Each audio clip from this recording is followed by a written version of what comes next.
It's already a few weeks into 2025, and if you're an artist, you're probably thinking about what you want to achieve creatively this year. Maybe you've got a plan, or maybe you haven't started yet, and maybe one of those goals is starting a YouTube channel. If you're wondering whether it's still worth it in 2025 or if it's too late, my answer is it's 100% worth it, and no, it's not too late. But there are definitely some things to consider. A YouTube channel can be an incredible tool for creative growth, and if you want, it can even become something monetizable and sustainable. But it's not without its challenges. In this video, I'll share how YouTube has played a role in my creative journey, how it's helped me plan, grow, and achieve my goals. So if you're thinking about starting a channel this year, I'll go over my experience as an artist on the platform, the lessons I've learned, and what to keep in mind moving forward. Hopefully this helps you with your creative goal setting this year. YouTube has become a bigger part of my life than I ever expected. I started this channel back in 2020 during the pandemic. Well, technically a little bit before that, but I only started posting consistently in that summer. At first, it was just a way to document my creative experiments and track what I was learning, but now it's become a core part of my creative work.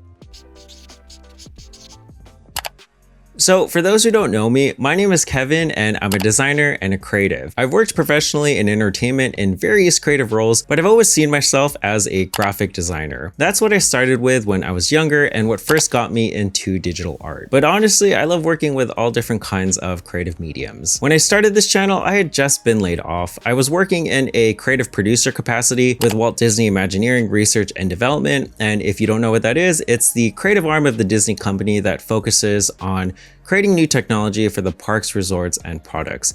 It's probably changed now, but that's what it was at the time. It was an amazing role in a department with amazing people, and there were all super smart working on cutting edge things. And I talk more about this in my layoff and It's a Small World videos. So if you want to check them out, I'll put links to them below. Now, the role was fun, but it wasn't really hands-on with creating. It was more about planning and collaboration. So while I love the mix of business and creative work and being able to communicate with people frequently, I actually missed creating things. So for context, before I got that job, I was live streaming art on Twitch, running my own handmade accessories business, and freelancing with different entertainment companies. So I was already deep into building something that I always wanted. But when I got offered this role at Imagineering, I really could not pass this up. Since I was a kid, since forever, this was something that I was working towards career-wise. It's extremely difficult to get a position in this job because there are so few positions available. Like, you can't really go to school for it, you can't really specialize in it, and it's not really a department that is widely known. It is now, but at the time, and even when I was a kid, it was extremely secretive because of all the things that they were working on.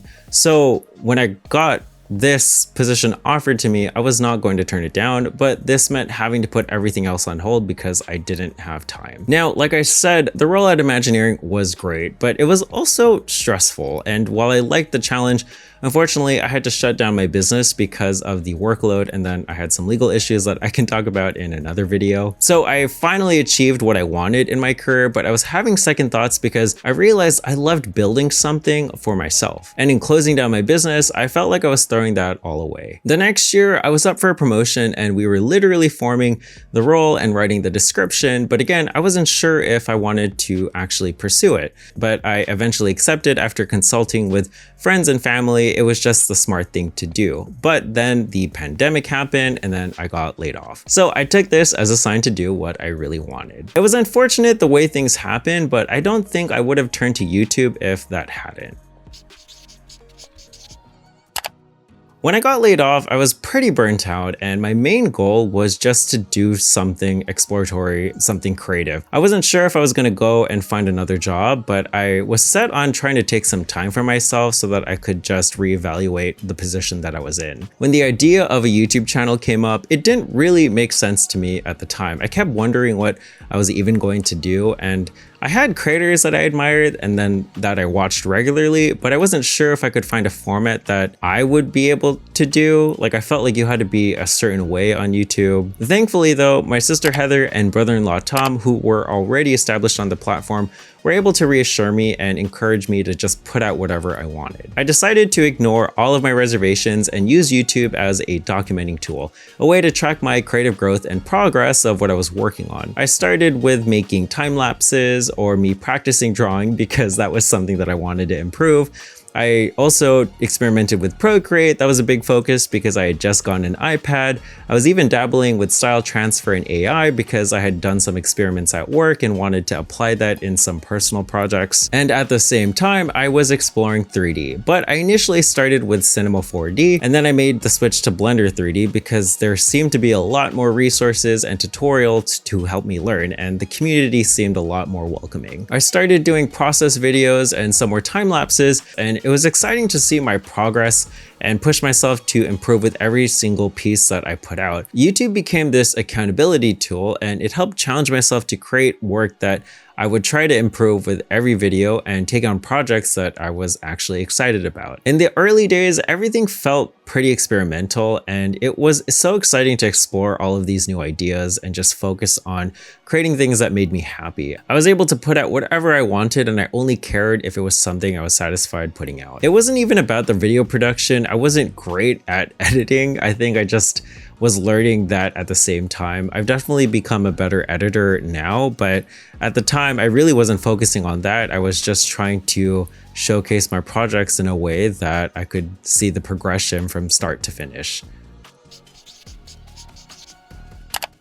YouTube quickly became my living portfolio, and it was a way to visualize my creative journey. And I feel like with any kind of goal setting, it's pretty helpful to imagine what that looks like, and seeing my channel videos from week to week was a pretty easy visual to focus on. I started looking at my content as a viewer, thinking about what I would want to see and what would impress me, and it also helped me with time so that I would be able to have an end date on my projects and so that I could start the next one. That helped me set achievable goals and push myself with each new year. So looking back, each year had a specific focus. In 2020, I was learning different creative mediums like Procreate, Blender. I was dabbling in AI, also working with, I think, Adobe Fresco, and even doing some paper crafts. In 2021, after doing a couple of Blender videos and seeing some traction, that inspired me and motivated me to keep doing more of them and get better at the program. And in 2022, I started feeling comfortable enough to do tutorials and then refine my skills. In 2023, I was trying to define some sort of an art direction that I liked with Blender and also start stories like Little Maxwell. And then in 2024, I went back to diversifying my videos with 3D printing, AR, and addressing creative topics I was actually interested in, like social media for creatives, and then even talking about AI. It's been great to see this trajectory and actually know that I made progress. And it wasn't even just creatively, but it was even in terms of how I could tell a story or even talk to the camera and talk to people. And although making videos was definitely not easy and took lots of time, I loved being able to connect with people who shared my interests. And YouTube became a representation of who I am as a creative. Now, like I said, having a channel is not without its challenges, and if I had looked at my channel purely as a way to document my journey, that would have been fine. Absolutely fine. But I wanted to grow it, and depending on your goals, monetization inevitably becomes something you're going to consider. There are so many opportunities that come with having a presence, and it's not hard to think of your videos as just content or part of a business, especially if you want to make it financially viable. And that means sometimes focusing on metrics or what is going to give you engagement, things that are proven to grow your channel. And this can feel completely at odds with being creative and staying true to yourself. You can end up focusing on a format or what's trending rather than what you actually want to create. This was especially challenging for me because I started my channel as a space for experimentation and as a way to look back on my progress. And of course, I wanted to build something meaningful, but at the time, I wasn't sure exactly what that looked like. I was just doing whatever was fun for me, but then when I got a video that would gain traction, I started seeing potential. So in wanting to grow, I had to approach my channel differently, and I started focusing on proven topics for me like Blender and then taking advantage of opportunities that came along. But then that meant balancing what I wanted to create with what I had to create, and as my channel grew, it just got harder to maintain the balance. When I got serious about being a creator, I think this was around 2022, that's when things became really challenging. I found myself focusing heavily on analytics, which led to burnout a couple of times. On one hand, I didn't want to be pigeonholed as one specific type of YouTuber, but on the other hand, I felt like I had to do what made sense for growth. I just wasn't happy about it. The overall main issue was that I didn't know what I wanted my channel to be. Was it going to stay experimental or be a tutorial channel or something else entirely? I often found myself torn between I should get this out and this is the one I actually want to make. And it started to feel like I was working for the channel instead of creating for myself. I started making art in this format because I wanted to share it with people, but somewhere along the way, the joy of creating got overshadowed by the pressure to make content, and it became less about the process and more about meeting expectations. Creative skill-wise, I was making solid progress in my first 2 years, but then it started to slow down. And I remember looking at my 3 years in Blender video and thinking I could have done better. Maybe I should have focused on this, or maybe I should have done that. And in that moment, I realized how much I'd been prioritizing output over personal growth. But it wouldn't be fair to entirely blame the channel because around that time, I returned to my old department at Disney in a freelance capacity working across 2 different teams, which added up to pretty much full-time hours. And then on top of that, I was simultaneously developing the grease pencil course, which took a significant amount of effort. And anything instructional for me tends to take forever, so juggling all of that left little room to focus on myself or grow creatively with uploads. Honestly though, I needed to take up those opportunities because my channel wasn't financially sustainable. I just didn't know how to monetize it. It took a lot of time to accept that if I wanted to continue going in this direction with my channel, making videos I was proud of while making it potentially viable, I had to see myself as a creator and then clarify specifically what kind of creator I wanted to be. I couldn't keep pursuing art growth and experiments, but they had to provide value to people, so I needed to find balance between how my channel would support my creative goals while also connecting to my audience. Obviously, everyone has different motivations for starting a channel, but if you start a channel with that clarity, knowing full well what you want your YouTube channel to be, is it going to be a side creative outlet or is it going to be your main job? It'll influence not just your content, but also how you're going to feel about it, ultimately making things so much easier. It just took me a long time to grasp that. Another challenge, especially within the last 2 to 3 years, is AI. You can't go anywhere without seeing something created with it. On social platforms, including YouTube, it is just everywhere. A few years ago, I started a music channel because I wanted to turn my backgrounds into visualizers. I used music from approved websites or artists offering their work, always crediting as needed. And it was a fun idea and something I really wasn't serious about, but this format became incredibly popular, and especially with channels like Lo-Fi Girl and Chill Hop. And more recently, within the last few years, the market is extremely saturated with these kinds of videos because they rack up tons of watch time. Last year, someone reached out to me with an opportunity to create backgrounds for their channel, essentially like a music channel. They wanted me to do these animated wallpapers, and they worked in tech with, I think, a managerial role, and this was presumably their side hustle. And as they pitched me their idea, it became increasingly clear that they weren't familiar with YouTube. It felt like they had just watched a YouTube video about popular faceless YouTube channel ideas to try and then how you can get rich quick, and their plan was to leverage AI to automate the entire process, but using me to set the style, and then after generate hundreds of similar videos, and then even creating the music with AI. What really baffled me was when they said, I think this is a great opportunity for you. And maybe they assumed that because I'm an artist, I must be desperate for any kind of opportunity. But honestly, if I wanted to pursue an idea like this, why would I need you? And on top of that, I had already done it. It was even funnier when they said, we won't need you after the first 5. Like, look, I'm not here to judge anyone's side hustle. I respect people doing what they need to do, but with AI, specifically generative AI being so polarizing in the art community, it was surprising to see someone approach it so brazenly, but I guess it makes sense, especially if you're not from a creative background. What irked me the most was not really the offer, it was actually me. So I don't look at my channel as a quick side hustle. It's my work and something I've poured countless hours into. For them to pitch this idea and essentially say, we can just replicate the same thing in minutes with AI after, you've done this work for us, It was just laughable. I get that they came from a big company and likely see creativity as a corporate commodity. I've been there, I get it. I totally understand just putting something out that your audience is just gonna like immediately and getting immediate returns. But YouTube, at least for me, has always been about the individual. It's about the people behind the work, their vision, and their voice. Art isn't just something visual for me, it's an expression of the person who made it. If we're being honest, AI isn't going anywhere. It's here to stay. It has so many positive and helpful uses, admittedly, and even when it first emerged, I really loved doing experiments with it, like neural style transfer. But its presence on platforms like YouTube is becoming increasingly prevalent, and for artists, I understand that can feel discouraging. That said, I'm not the kind of person to say give up. I do want to expand on this in another video, but I believe artists should still keep creating because I don't think the power of human creativity and the fascination with that process is ever going to go away. Although this sounds more serious than it actually is, my channel ultimately pushed me to grow creatively for the better. And looking back, I'm pretty proud of how I showcased my work, and I honestly can't imagine presenting it any other way.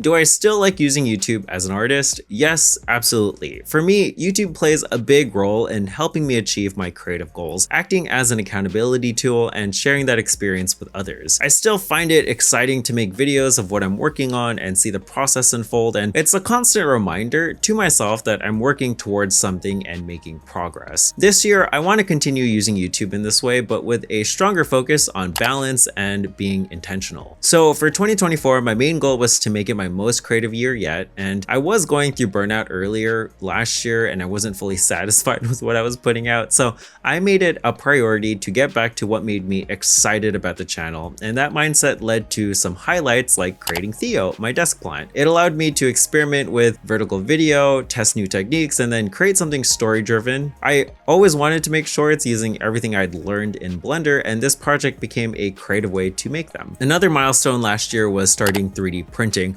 which was pretty unexpected, but it turned out to be a really nice surprise. I'd been wanting to try 3D printing for a while, and documenting it on YouTube has been a super fun way to dive into something new. And the third milestone was launching my online store. I was so happy to get that back up and running as an artist, and it felt great to have a platform to share and sell my creations again. I plan to continue growing my store and even incorporate videos about the process, whether that's designing products, managing an online shop, and then creating content that ties into whatever I'm selling. My hope is that by sharing this journey, I can help other artists who are looking to do the same. This year, my main goal is to embrace being a creative content creator while setting boundaries to focus on topics that I'm genuinely interested in. That means continuing to explore new technologies and mediums like Blender's latest features, gaming art with tools like Unity and Godot, and explorations into XR, and lastly, furthering my 3D printing work, especially as it ties into my store. Subject-wise, I want to focus on developing the properties I've been working on, like Little Maxwell, Theo, and another IP I haven't shared yet. These projects are going to give me a way to merge my creative goals with the kind of content that I want to share on YouTube. And on a more personal note, I also found that having hobbies unrelated to my main creative work is essential for my mental health. Last year, that was plants. I acquired over 60 of them, which also includes some rare ones, and they've been a great way to take breaks and recharge. This year, I want to get back into books. I've been listening to audiobooks during walks with Missile or at the gym, which has been a nice change from constantly being in front of a screen. And right now I'm listening to the Stormlight Archive by Brandon Sanderson, which is really awesome. If you haven't read it yet, I highly recommend it. And reading The Tainted Cup by Robert Jackson Bennett, which is a really fun fantasy mystery. And that inspired me to make this Theo bookmark for my shop. Overall, for me, 2025 is about being intentional. I want to balance creative growth with providing value to whoever's watching while staying consistent and making time for the things that keep me grounded.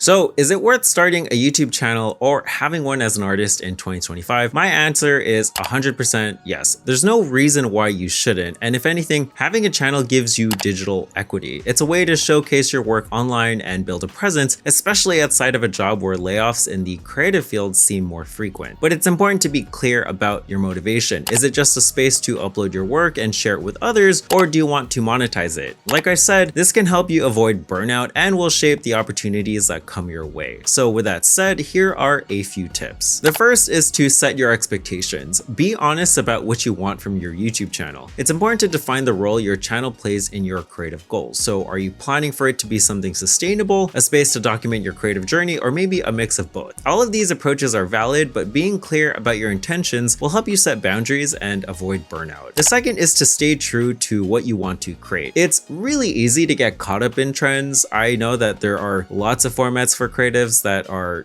extremely popular, but at the end of the day, your channel should reflect what excites you creatively. Ignore what everyone else is doing and focus on what feels right for you, and that's what will make your work stand out. If you find yourself comparing your content to others, try to shift your perspective and use that as inspiration rather than competition. The third is to be mindful of the content you put out. The content you create might define how people see your channel, so be careful that what you're putting out aligns with what you want to be known for in the long run. I've had 2 videos on this channel go viral, which was my first 45 days of learning Blender and then my bakery tutorial.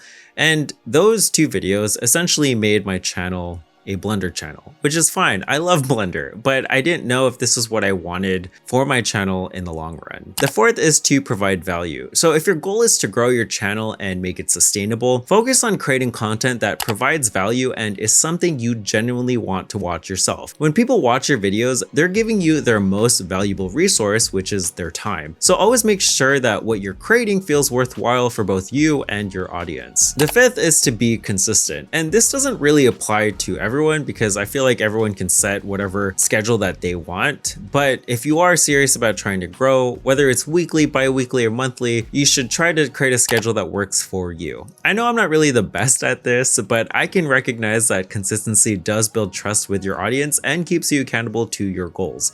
It's fine to take breaks if you need to, but I know that once you lose the momentum, it can be an uphill battle. So just try to set boundaries with what you're able to do and find a system that works. The sixth, and this is probably one of the more important ones, is that nobody cares. Nobody honestly cares because chances are they're probably not going to see it, so try not to overthink with every single post. If one post doesn't perform how you hope, just move on to the next one. The important thing is just to keep going. The seventh is to be patient. Everyone grows at their own pace, so be patient with yourself and try not to beat yourself up if you're not growing as fast as your friend or another channel. Success on YouTube does take time, and the most important thing is just to enjoy the process and be happy with what you're creating every step of the way. Hopefully, these tips help you with your creative goals and give you some clarity if you're thinking about starting a YouTube channel this year.